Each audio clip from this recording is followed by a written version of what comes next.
বগুড়ার রাজনীতিতে জনাব দেলোয়ার হোসেনের নেতৃত্বে আমরা যখনই কিছু চেয়েছি, আমরা রাজনৈতিকভাবে যখনই কিছু পাওয়ার জন্য চেয়েছি, আমরা খালি হাতে আমরা বাড়ি ফিরেছি, আমাদেরকে অবমূল্যায়ন করা হয়েছে।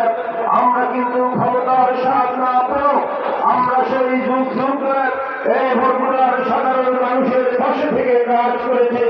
আমরা কোনদিন ক্ষমতায় ছিলাম না, বড় আছে সেই 2001 সালে আমাদের প্রাক্তন নেতা দেলোয়ার হোসেনকে এই বগুড়ার আপামাদরবার ভোট দিয়ে নির্বাচিত করেছিলেন।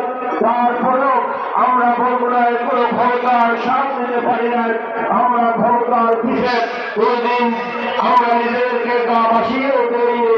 আমরা সাধারণ মানুষের পক্ষে থেকে, সাধারণ মানুষের সাথে থেকে আমরা যুগ যুগ ধরে এই বগুড়ার মানুষের